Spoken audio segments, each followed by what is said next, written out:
Hey students, welcome to BBA Simplified. I am Dr. Vinky Sharma and today we are starting the marathon class of business law. With Unit 1, Indian Contract Act 1872. This unit is extremely important because it forms the base for all business transactions. Whether you are signing agreement, entering partnerships, dealing with customers or negotiating terms, everything is governed by contract law. In this lecture, we will cover the fundamentals, what a contract is, what makes an agreement enforceable, and the essential component like offers, acceptance, consideration and capacity of parties. Let's begin with the foundation. What exactly is a contract? According to Section 2H of Indian Contract Act, we say that a contract is an agreement enforceable by law.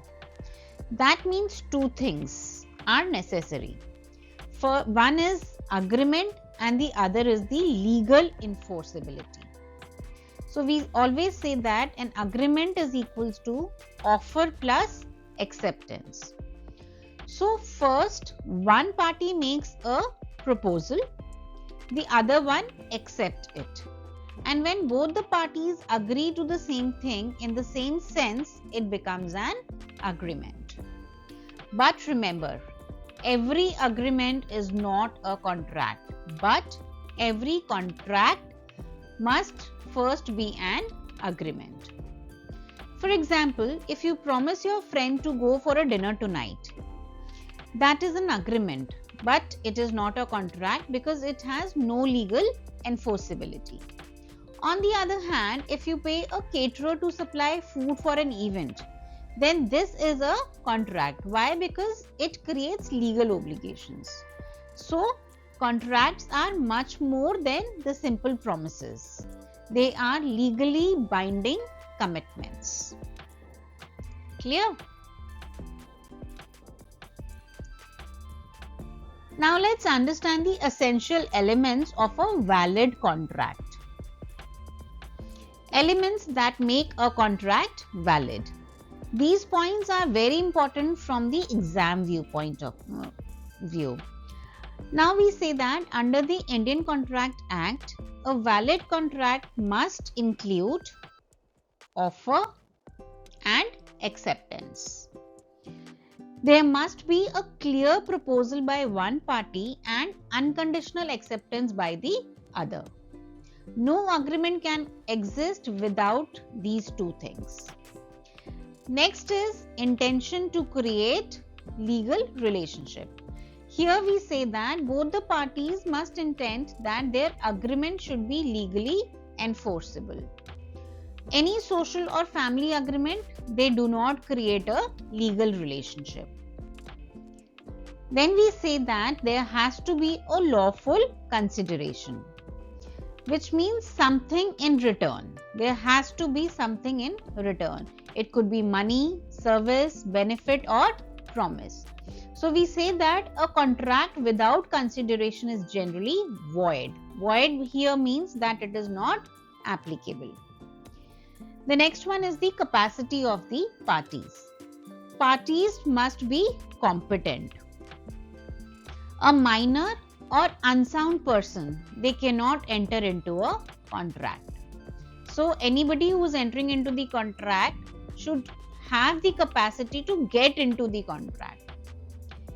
Next is a free consent. Consent must not be obtained by any coercion, any fraud or mistake or maybe undue influence, or it could be misrepresentation. If anything is there, so we say that there is no free consent. Next is lawful object, which means that the purpose of the contract must not be illegal or immoral. There has to be a lawful object for whatever we are getting in for the contract. Next is the certainty or maybe the possibility of performance. The terms must be clear, they should not be vague or impossible to perform. Any contract has to be a certain contract or achievable or performable contract. Next is the possibility of performance, which is what comes under certainty also, and then not expressly declared void. Any contract should not be clearly expressed as void unless there is any problem into that contract. So if any of these elements are missing, we say that the agreement becomes void or unenforceable, right? Now let's understand the first important component of an agreement, that is the offer, also called as proposal. According to section 2A, an offer is made when a person signifies their willingness to do or not to do something with the intention of obtaining the other party's assent, right? In simple words, you must understand that an offer is a proposal made with the intention to enter into a legal contract. We say that there are different types of offers. So let's understand the major types with examples. First one is the express offer. It is made through the words. It could be written words or spoken words. For example, any job offer letter, it is nothing but it comes under the category of express offer. That we express that we are offering you a job, right? Next one is the implied offer. It is created through the conduct. For example, boarding a bus, you imply you will pay the fare. Whenever we enter into the bus, we actually imply and enter into a contract. That means we are going to pay the fare for the travel distance. Next one is a specific offer. It is made to a particular person or a particular group. For example, offering to sell your bike to your friend. So it becomes a very specific offer. On the contrary, there are general offers which are made to public at large. Like the famous Carroll versus Carbolic Smoke Ball Company case, reward for using a product, right? Next is the cross offer, where two identical offers exchange at the same time. These do not form any contract, right? So there are two identical offers and they are exchanged at the same time. Tum ye le lo, hum ye le lenge. You agree to this and I agree to this. These are nothing but the example of cross offer. Next is the standing offer. We say that any open offer for a continuous supply of goods is called a standing offer. For example, a vendor supplying stationery to a college throughout the year.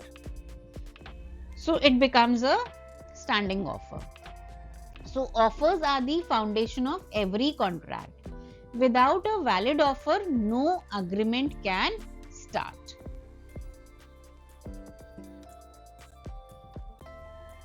Now that we understand the meaning and types of offer, let us focus on the rules of valid offer. Under the Indian Contract Act, these rules decide whether an offer can legally form a contract or not. So this is a frequently asked exam question again. The first one, when we talk about the offer or the rule of a valid offer, we say that an offer must be communicated. An offer is not valid unless the offeree knows about it. For example, if you announce a reward for a lost dog in a newspaper, a person must have seen the advertisement to claim that reward. That is why it is generally said, bring along the advertisement to claim the reward.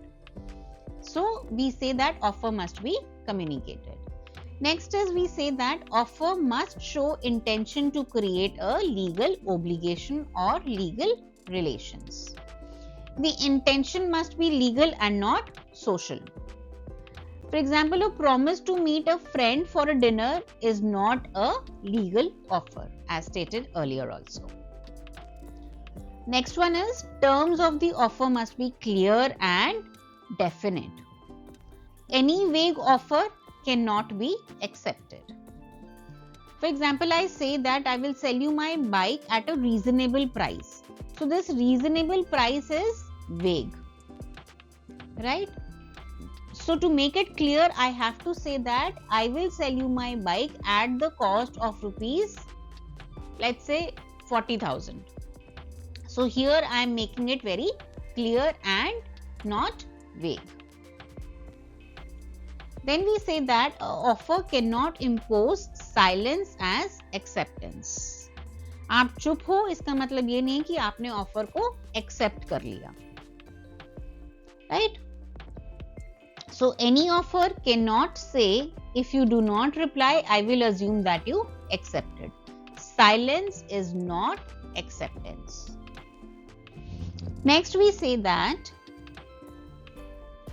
offer must not contain any impossible conditions, and then we say that offer can be revoked before acceptance.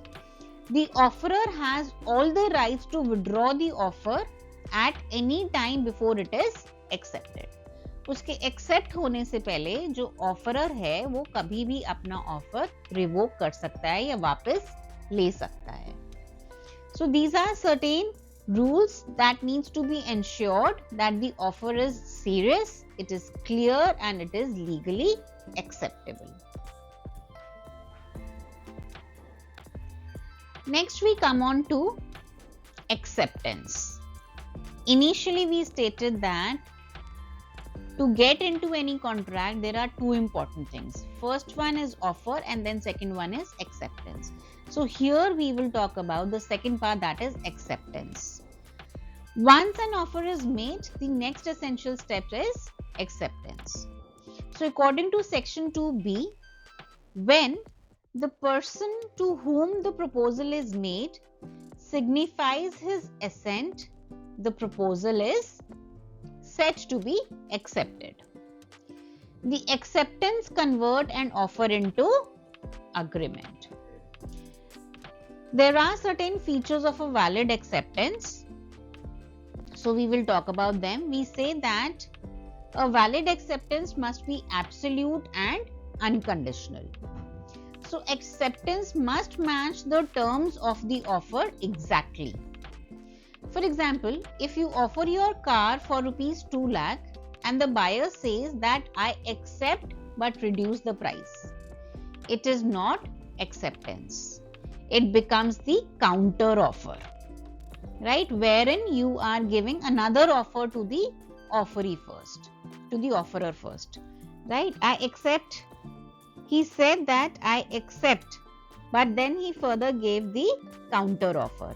So we will not consider it under acceptance. Next we say that again the acceptance must be communicated, similar to what we had learned in case of offer. We said that an offer must be communicated. Similarly, an acceptance must also be communicated by words or by conduct. So mere internal willingness is not enough. So you have to say that if I accept an offer silently in my mind, it is not valid. You have to say it very clearly that I accept the offer. Then we say that it must be in the manner or the mode prescribed. So if the offerer specifies a method, that acceptance must follow that method. So we need to do that. For example, send acceptance by email only. So here the mode is prescribed. And if you accept the offer maybe verbally but not via email, then this offer will not be considered as accepted. Next is acceptance by conduct is valid. For example, entering a bus, your conduct shows that you accept to pay the fare. So here the conduct is that you are entering into the bus. So your willingness or your acceptance is shown by your action, by your conduct. Silence does not amount to acceptance, similar to that of offer. The offer must say or do something that shows the acceptance. We say that it must be given by the person to whom the offer was made. Here, this point was left in between. So, if an offer is made to A, then only A can accept it. B cannot accept it in place of A. Acceptance is the final confirmation that both the parties agreed to from a contract. And we say that once accepted, it cannot be revoked.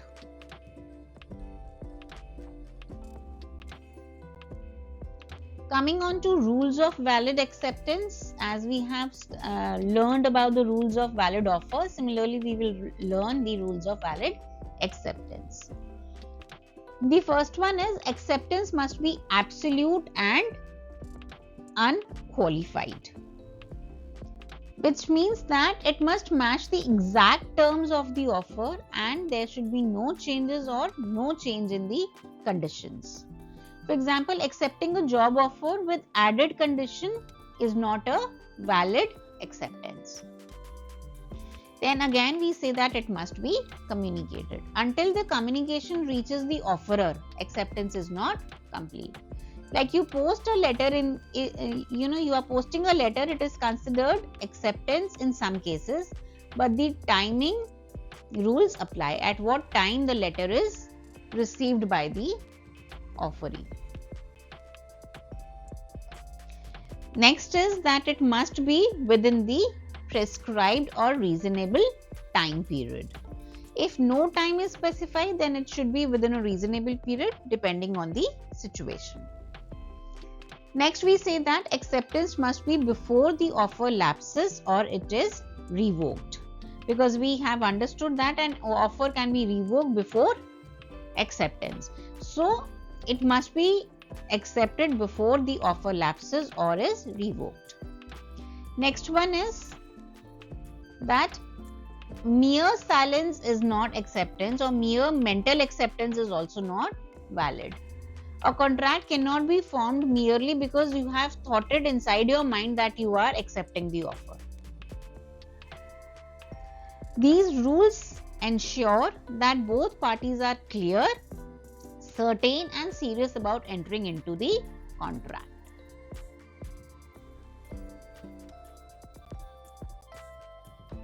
Now let us move to the concept of agreement,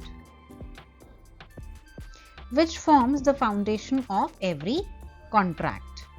According to Section 2E of the Indian Contract Act, we say that every promise and every set of promises forming consideration for each other is an agreement.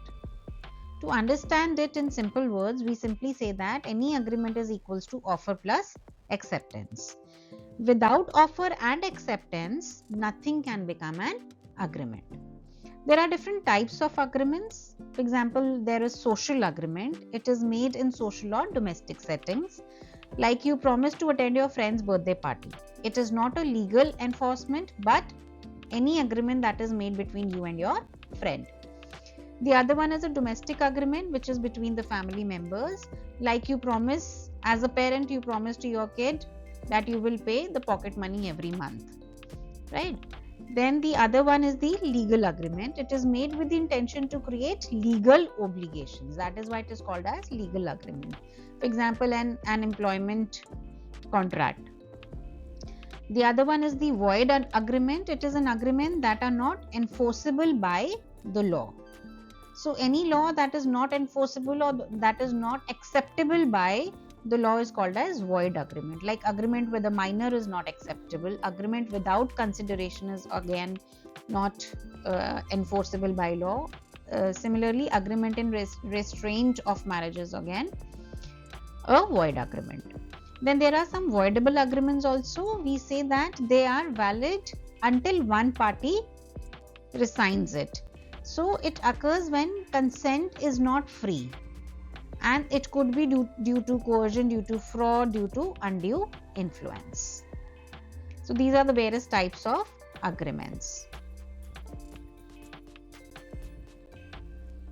Now that we know what an agreement is, let us understand how it becomes a contract. Section 2H says that a contract is an agreement enforceable by law. So for an agreement to become a contract, it must have legal enforceability, meaning the court must be able to enforce the rights and obligations. There are different types of contracts as well, like we have valid contract. It meets all essential elements which are enforced by law. So, and when we talk about all essential elements, it says that a contract can only be made by majors. It should not be a forceful contract, right? Then the other one is a void contract, which we said that it was valid earlier but becomes unenforceable due to certain reasons, and these reasons could be maybe anything that makes it impossible to achieve. For example, any war happened, any earthquake or any pandemic, due to which now meeting the contract or completing the contract is not possible. The next one is the voidable contract, where we say that only one party has the option to cancel. For example, any agreement which is obtained by fraud, so one party can cancel it. The other one is legal contract against the law. Any illegal contract is of course against the law, so there are no rights that arise under it. There are unilateral contract, which means only one party performs after the other completes the act. That is why it is unilateral. That means one person will act at a time. So once you find my lost phone, I will give you the reward. Bilateral contract, where both the parties have the obligations. For example, buying a product, so seller must deliver the product and buyer must pay the amount for that. Then we have express contract, wherein the terms stated in the words. It could be written or spoken. So any contract that is expressed in words. Then there is implied contract, which means it is created through the conduct. Like when you sit in the taxi or when you board a bus, you are by your conduct showing that you agree to pay the fare of the taxi or the bus. Similarly, there are executed or executory contracts. So we say that a contract ensures that both the parties are legally bound to perform their promises.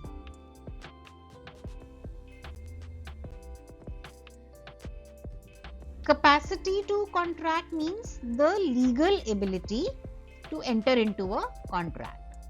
Section 11 states that a person is competent to contract if certain conditions meet, which is, we say that first the person should be of sound mind in the healthy condition. So a person cannot be considered as competent if the person is in a position of unsound mind. For example, the person is drunk, is not mentally stable. Then the second capacity is that is of the age of majority, that is 18 years or 21 under guardian. So a person should not be minor. And the third capacity is not disqualified by law. Let us understand what is not disqualified by law means. This means that there are some people, even if adults or of sound mind, even if they are fulfilling the above two conditions, but they still cannot enter into the contract because they may be said as alien enemies or insolvents or convicts or maybe some foreign souvenirs. So they do not have the capacity to get into the contract. So this capacity is important. Why? Because the law protects the minors and people who cannot understand the legal consequences. Let's understand what is free consent. Consent is the heart of every agreement. We all understand this. So for a contract to be valid, consent must be free and voluntary. Section 14 says that consent is free when it is not caused by coercion, by undue influence, fraud, misrepresentation, or any mistake. So let's understand what these terms means. When I say coercion, this means that when someone uses physical force or threat to enter into the contract. Right? For example, signing a contract at a gunpoint. That is nothing but a forceful contract under the pressure. Next is undue influence, which means that when one person dominates the will of the other. For example, doctor patient, teacher student, lawyer or client. So if a teacher forces a student to buy the books only from him, that is nothing but undue influence. The third category is fraud, that is section 17, which means intentional deception to cheat another party, when there is an intention to cheat the other party. And in case of misrepresentation, there are false statements made, but here the intention is not to deceive the other party. So the difference between fraud and misrepresentation is of the intention. And finally, there is mistake. Mistake can be of law or it could be of fact. So if both the parties are mistaken about an essential fact, the contract becomes void. If consent is not free, the contract is voidable. The affected party can cancel it. Therefore, we here understand that free consent ensures fairness, equality and transparency in the contract. Clear?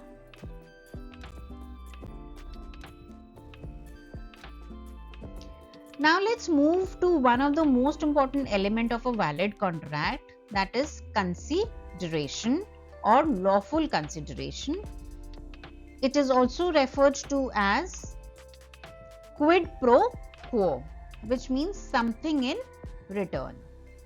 Section 2D defines consideration as when at the desire of the promisor, the promisee or any other person does or abstains from doing something. So in simple words, when we try to understand what consideration means, this means that it is the value exchange between the two parties. There are certain rules of a valid consideration, so let's understand those essential features. First is that we must move at the desire of the promisor. If you volunteer something without being asked, it is not a valid consideration. The next is that it may move from promise or any other person. This is unique to Indian law. Anyone may provide consideration, not necessarily the promise. Next is consideration may be past, present or future. Past consideration is already done, present is happening currently and future is promised to be done. For example, A promises to pay B rupees 500 rupees, and if B has already helped him in an earlier task. So this is an example of a past promise. We say that a consideration must be real, consideration must have some value. It need not be adequate, which means that law does not check the fairness, it only checks the legality. Like selling a rupee 10,000 phone for rupees 500 is still valid if both the parties agree to it. Then we say that it must be lawful. Of course, it cannot be immoral, illegal or opposed to public policy. Thus, consideration forms the backbone of every contractual promise. Now, for a contract to be enforceable, its object must be lawful. Even if consideration is present, if the purpose is unlawful, the contract becomes void. A contract's object becomes unlawful if 1. It is illegal, which means it is forbidden by law, like smuggling is forbidden by law. Next is in case of fraudulent, which is designed to cheat someone.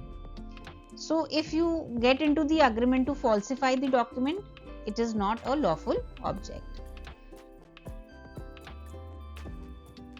Then we say that any contract that is injurious to person or the property, it is also considered as illegal.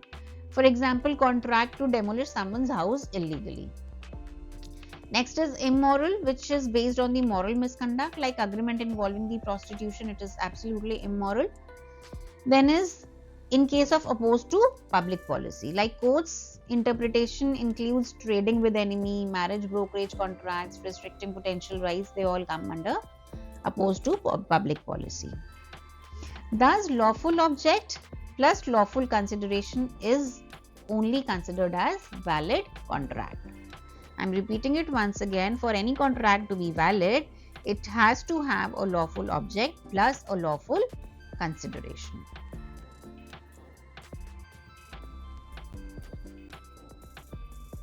After forming a valid contract, the next step is performance, meaning fulfillment of the obligation.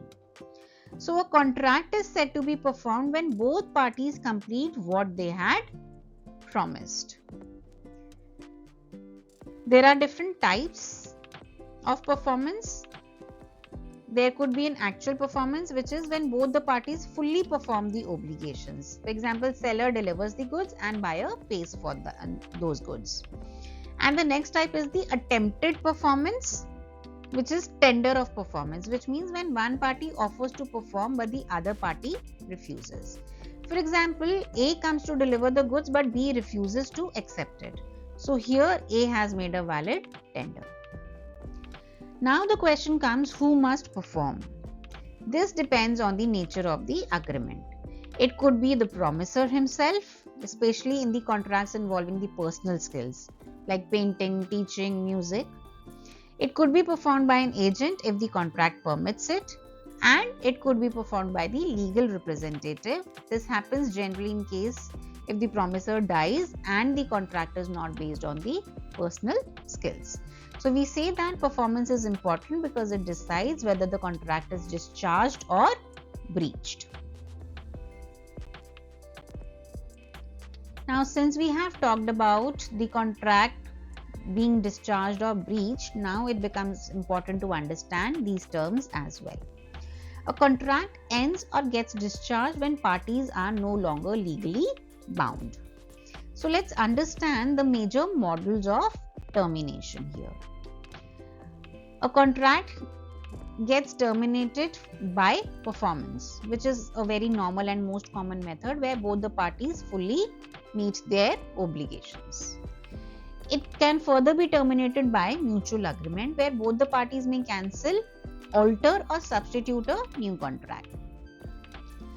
The third way is by impossibility of performance, also called as supervening impossibility. So if the performance becomes impossible after contract formation, maybe due to some natural disasters, war, change in law or death in person, then it comes under the category of impossibility. For example, a singer dies before the concert date, so the contract ends. It can also happen by the lapse of time, which means that if a contract is not enforced within the limitation period, which is usually 3 years, then it becomes unenforceable. Next is by operation of law, which means maybe insolvency, death, merger of parties or material alteration without the consent. And finally, due to breach of contract. Breach of contract is nothing but when one party refuses to perform or performs defectively. So in this case, we say that termination is important to determine the rights, liabilities and the remedies for the contract to get terminated.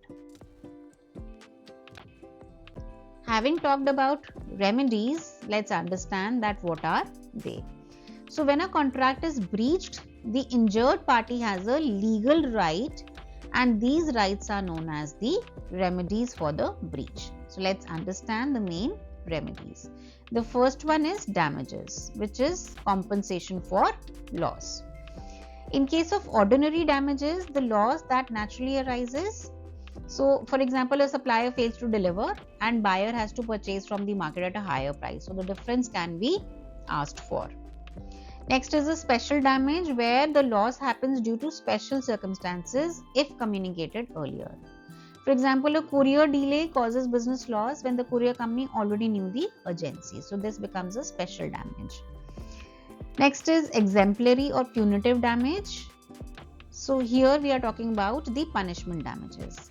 And the last one is the nominal damage, which is a very small amount awarded when there is no real loss. The next remedy is a specific performance. So here the court orders the defaulting party to perform the exact terms. For example, in sale of unique property. The next one is the injunction, wherein the court order preventing a person from doing something, right? Stopping an employee from sharing the trade secrets. So this is an example of injunction.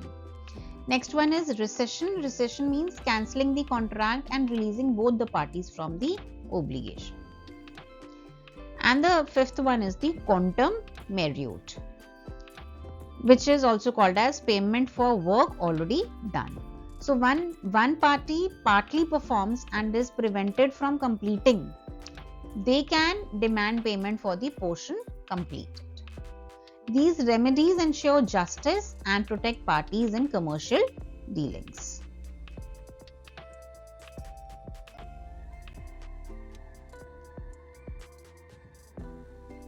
Now let's understand that what happens when a contract is breached. What are the consequences of breach? Which means when a party fails to perform their promise. So a breach may be an actual breach or it can be an anticipatory breach. Actual breach is at the time of the performance and anticipatory breach is before the performance is due. The consequences of breach determine the rights and the remedies available to the injured party. For example, compensation for loss. The injured party is entitled to monetary compensation here for the actual loss suffered. Why? Because of the breach of contract. For example, if a seller fails to deliver the goods and the prices rise, the buyer can claim the difference here. Next is refund of advance. If any advance payment was made, the non-breaching party can recover it. Like booking advance paid to a caterer who later cancels the services. So he can ask for the advance amount already submitted. Next is rights to sue for damages. They can take the breaching party to court for compensation. Then the next one is right to terminate the contract, wherein the aggrieved party can cancel the whole contract and treat it as void. And then finally, right to recover the value of the partial work. So in some cases, especially involving the property or the unique goods, the court may order the party to perform as promised. So in short, we understand that breach gives the injured party multiple legal options to protect their interests. Let's now quickly summarize that whatever we have learned into this unit. The major topics covered were that what is offer, what is acceptance, how offer and acceptance takes a picture of an agreement, and how further it takes or it becomes a legal contract. What are the essentials for the offer, acceptance and agreement and contract? What should be the capacity to get into the contract? What are the various considerations while getting into the contract? What is performance? How the contract is discharged? What is breach of a contract, and what are the remedies for the breach of the contract? A very important slide wherein we usually see that the questions that have been coming in the previous examinations. Define offer and explain rules. Difference between agreement and contract. What are the essentials for a valid contract? What is the capacity of the parties? What is free consent?